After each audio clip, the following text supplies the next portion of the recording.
Welcome into Outkick the Show. I'm your fearless leader, Clay Travis. I hope all of you are having fantastic Mondays, wherever you may be, even if that includes Cincinnati or San Francisco, where tough losses happened, although if you're a Bengals fan, way tougher loss than if you're a 49er fan who was down to your fourth or fifth quarterback by the time that game ended. All right, so let's break down what happened yesterday. AFC, NFC championship games. And let's start with by far the best game, which was the Bengals on the road against the Chiefs. Now, I understand why Bengals fans feel like they got jobbed in this game, that there was a rigged job in effect. Much of the officiating was a mess. And in particular, as I said during the game, the fact that they allowed the Chiefs to run a third down play and then come back out and essentially get a redo. And on that redo, the fact that they called a defensive penalty which gave a first down was extremely suspect, and I would have been furious if I were a Bengals fan. But the Chiefs still punted on that possession, and the Bengals still had multiple opportunities to potentially drive down the field and get a field goal, touchdown, whatever you want to say, and have an opportunity to win that game. So while I understand why Bengals fans are mad, at the end, that was an incredibly bad penalty, shoving Patrick Mahomes out of bounds. It had to be called. It was called. It was the right choice that was made there. I understand people who say you've got to swallow the whistle because otherwise it would have been a 60-yard field goal with 8 seconds left, or the Chiefs would have tried to run a play. I understand that argument. You're wrong. That call gets made, should be made 100 out of 100 times. When you put your hands on the quarterback, I think honestly any player, and drive him effectively into the bench, you had the Bengals player wiping out somebody all the way on the sideline at the bench. That's an easy call to make. There's no defending it. It is a penalty. It should have been called. It was called. I don't believe the Chiefs won because of some elaborate rig job that was in effect. I think the Chiefs won because by and large, they were the better team for much of the game. In fact, they never actually had a deficit throughout the course of this game. And if you go back and you look at the stats, the Chiefs and the Bengals played a very even game, but the Chiefs had more first downs. They were better on third down. They ran more plays for more yards. They averaged more yards per play. They were better passing the football. They better protected Patrick Mahomes, even though Patrick Mahomes was playing on a gimpy ankle and wasn't that mobile. And so when you break all of this down, they turned the ball over less. They possessed the ball more. Patrick Mahomes did not throw any interceptions, although he had one bad fumble, which allowed this to even be a game, because I think if the Chiefs had not fumbled, if Patrick Mahomes had not fumbled on that play, they likely would have gone up by double digits. Chiefs are the better team. And I think the Bengals over-talked. The fact that they were trying to claim it was Burrowhead Stadium. The fact that the idiot mayor of Cincinnati came out and said that there needed to be a DNA test to find out whether or not Joe Burrow was Patrick Mahomes' dad. All of that was vastly excessive trash talk. And I thought in the immediate aftermath of that game, the way that Travis Kelce responded showed how much of those discussions were in the minds of the Kansas City Chiefs as they got ready for this game. And so I think Cincinnati's idiot mayor, and I think, frankly, Bengals fans in general, you were only 1-0, Joe Burrow was, in Arrowhead Stadium, right? Now, you beat Patrick Mahomes 2 more times in, I guess it's Paul Brown Stadium, right, in Cincinnati, but you're only 3-0. And Patrick Mahomes is a really good player. So the idea that you were going to trash talk and act as if the Bengals owned the Kansas City Chiefs was, I think, a really bad idea. And as a result, I told you I like the Chiefs. I told you I like the under. We went 2-0 on this game. The one that I got wrong, and I'll wear it, I thought that the 49ers would be more competitive than they were. And honestly, we'll never really know whether the 49ers would have been extremely competitive or not, because early in this game, Brock Purdy took a hit to his ulnar, basically to his elbow, and wasn't able to throw the football at all. Then they brought in Josh Johnson, who is effectively the fourth-string quarterback, considering you'd already lost Trey Lance and Jimmy Garoppolo. And then Josh Johnson got knocked out, and they had to bring back in Brock Purdy, who really couldn't throw the football at all. And so they effectively handed off every single play. And I shared this on Twitter, but it felt like Christian McCaffrey was Jon Snow unsheathing his sword at the onrushing horde of the enemy as they rushed towards him. So to me, this was part and parcel of a failure by the NFL. I've been arguing this for some time. Every NFL team, to me, should have the right to use an emergency third quarterback. And I don't know why the NFL did away with that rule. This is a guy who can stand on the sideline, truly, mostly as an assistant coach. But if you end up with two quarterbacks injured, you could go to the third quarterback. I don't know what we gain other than maybe saving a few dollars by not allowing that player to be able to be out there on the field making a substantial effort to define what could happen in that game. Because once you got to the Josh Johnson being knocked out and when Brock Purdy couldn't throw the ball, this game was over. Now, the under hit, so we won that one. But the Eagles absolutely dominated. Credit to Jalen Hurts. Early miss, I'm sure if you could go back and Shanahan had the opportunity, he should have challenged on the fourth down play, I believe it was.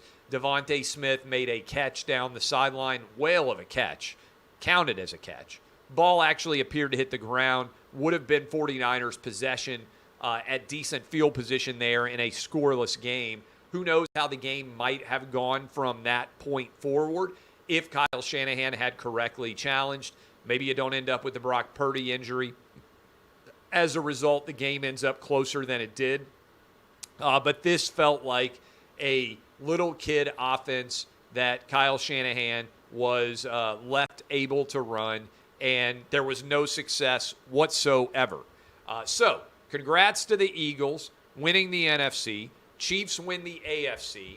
I, along with several people from Outkick, will be out in Phoenix next week. I'm going to go to the game. I'm excited to go to the game. But I'll be doing my radio show Wednesday, Thursday, Friday from the Phoenix area. And I'll be doing Outkick the show from out there as well.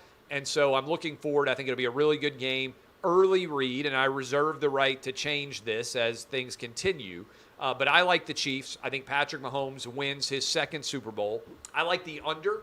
I think both defenses will play well. And the over-under's around 50 right now is the number that I have seen in the initial aspect of this game. I know people try to save their predictions, so I'll make a prediction closer to kickoff with what the final numbers end up being.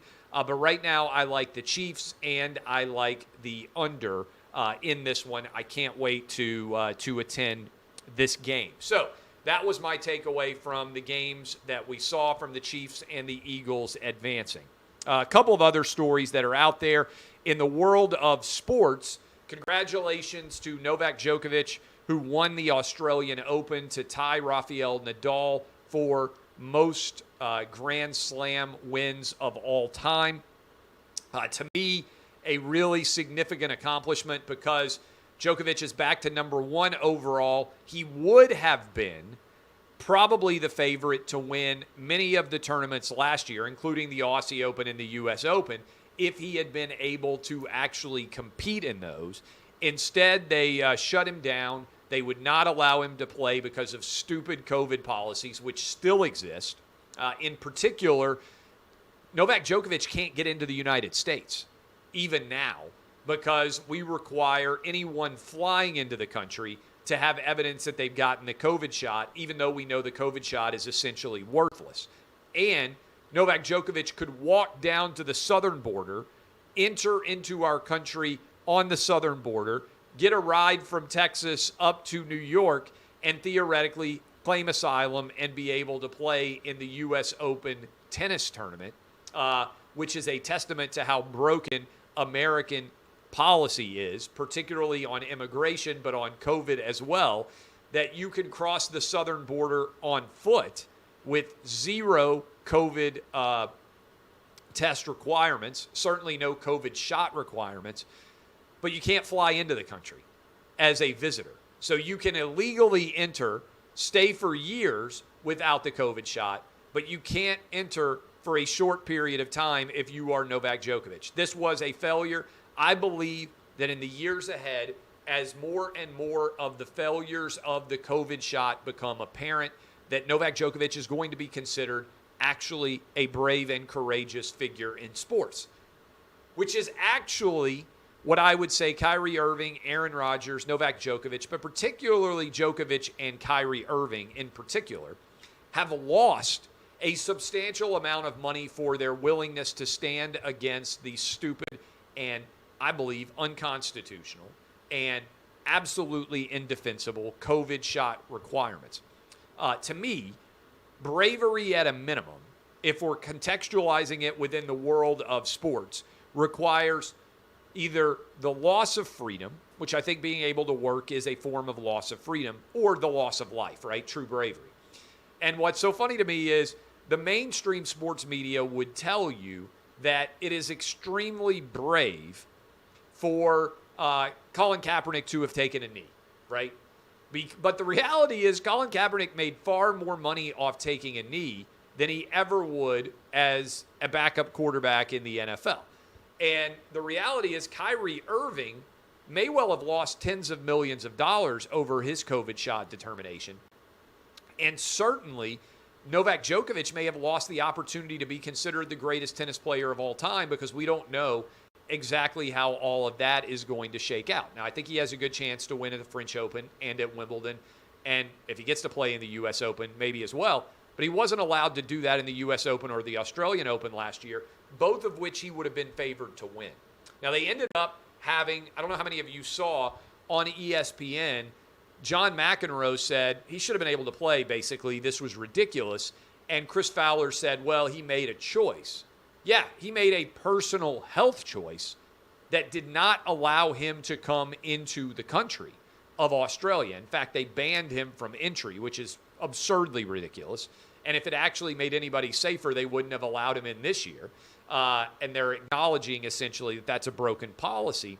But he took the slings and arrows of derision, and he ended up right. And I think there's an analogy here with Muhammad Ali, where at the time that Muhammad Ali refused to fight in the Vietnam War, it was very controversial to make that choice. In later years, it became, when Ali was vindicated, not a very controversial choice. I think that's going to end up happening with Novak Djokovic now that we know these shots don't work and are essentially worthless. So props to Novak Djokovic for standing on his own 2 feet, making his own choice, and refusing to be bullied into making a health choice that he did not believe was justified. Tyree Nichols, huge story out of Memphis on Friday. Let me talk about that in a moment. 5 Memphis cops on video beating Tyree Nichols. They have all been charged with second-degree murder. The video was released at 6 p.m. on Friday, Central Time. Thankfully, there was virtually no looting, no rioting, no form of violence in reaction to this video. Partly that is because of the mom, I believe, and the family in general, who said that their son would not want for there to be any violence in reaction to this video. I think Memphis made the right decision. I think prosecutors made the right decision to bring charges against these police. As I tweeted in the immediate aftermath of watching this video, to me, and in particular the one that was showing from the lights, these police officers behaved as if this were a gangland beatdown. When they were holding him up and allowing officers to take free shots at him, it's criminal behavior, in my opinion. and charges are warranted, and now a Memphis jury will determine the fate of these police officers. As I have said for a long time, police have an incredibly difficult job, and officers that break the law make that job even more difficult.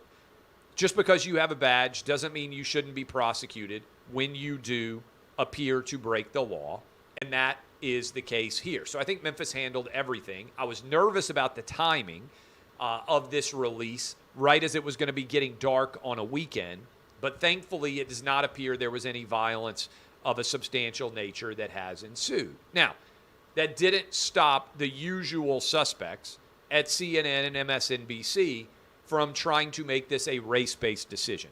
And let me just continue to say what I have been saying for years. Every single one of us, white, black, Asian, Hispanic, whatever your racial background might be, you are responsible for your own behavior. Your race does not cause you to do anything. It does not make you more or less responsible for something. You are responsible as an individual, whether you are white, black, Asian, Hispanic, gay, straight, male, female, whatever you are responsible for the individual choices that you have made. And I believe one of the great cardinal sins of the 21st century is identity politics, which posits that none of us are individually responsible for our own choices, that there are systemic, larger scale issues that dictate partially, or maybe even completely, our culpability as it pertains to our actions. I fundamentally disagree. Whether those 5 Memphis cops were white, black, Asian, Hispanic, of mixed race ancestry, wherever they were from, they committed a crime, and they should be prosecuted. And frankly, everyone in the country should react the same way. I actually think the Memphis video of Tyree Nichols was worse than the George Floyd incident. And let me explain why. George Floyd the police were called because he was attempting to use a counterfeit bill. So the police were summoned to engage with George Floyd for criminal behavior. So far, there does not appear to have been any criminal behavior at all on behalf of Tyree Nichols that would have justified him being pulled over in the first place. Moreover, if you watch the video of Tyree Nichols, the police are immediately behaving in a way that to me makes it feel like it's personal.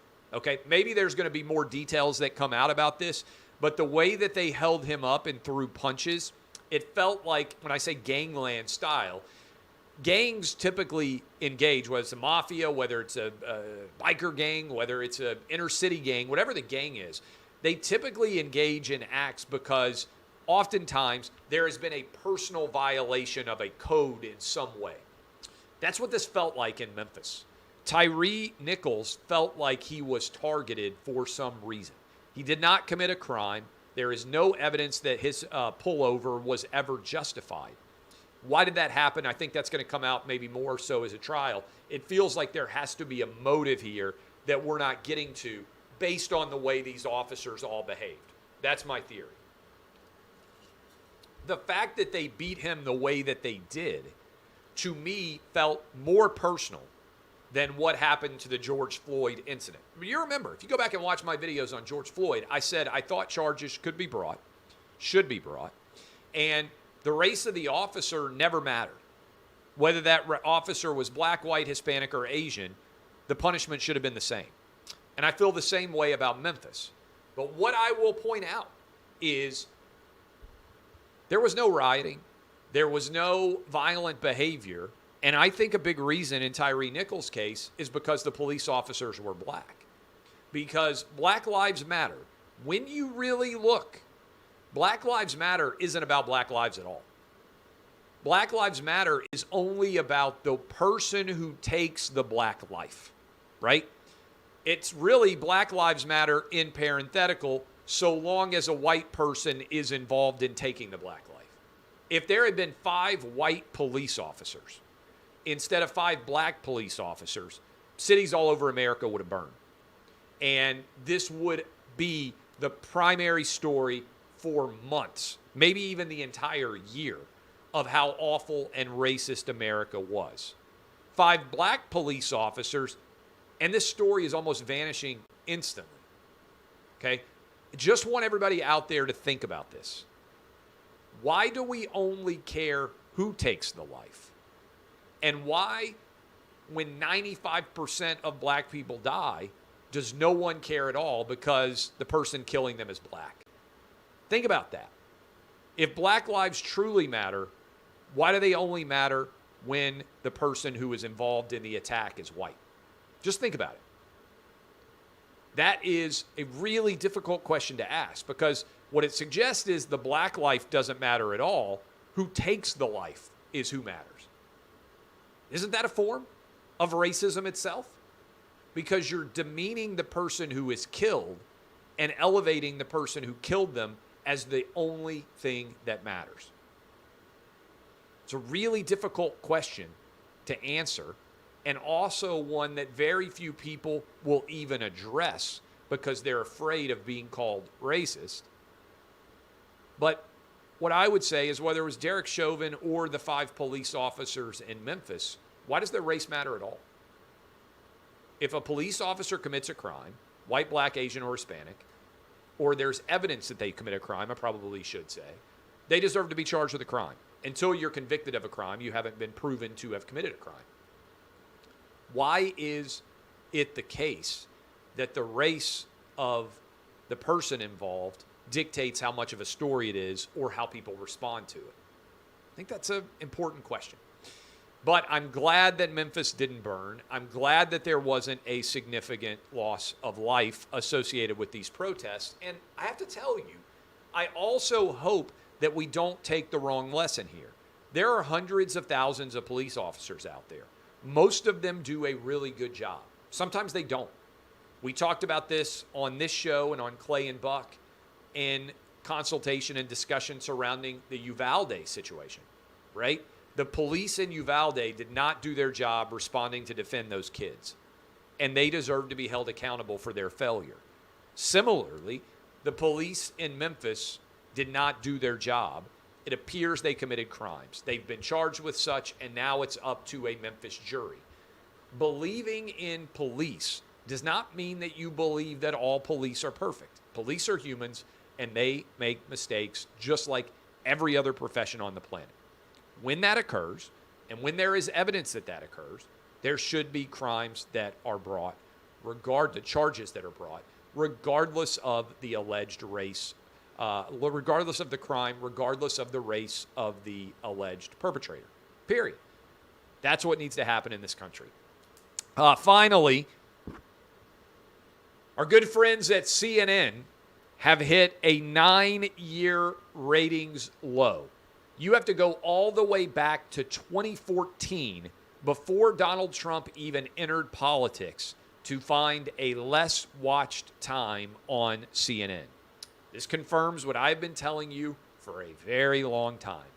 Donald Trump was a sugar high for CNN that led to the destruction of the overall CNN brand.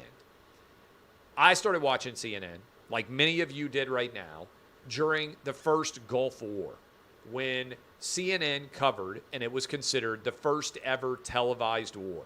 Saddam Hussein invades Kuwait. We go back to take Kuwait and also then send Iraq back to its borders. It was riveting, must-see television. Bernard Shaw, I still remember being a kid, watching him report from a hotel in Baghdad as the American bombing began.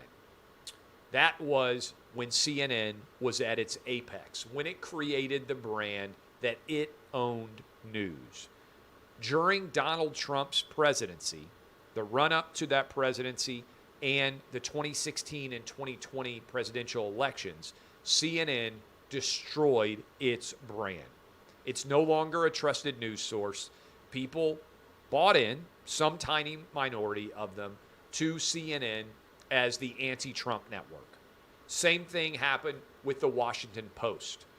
Over decades, they built a brand, and over a short period of one president, they destroyed their brand.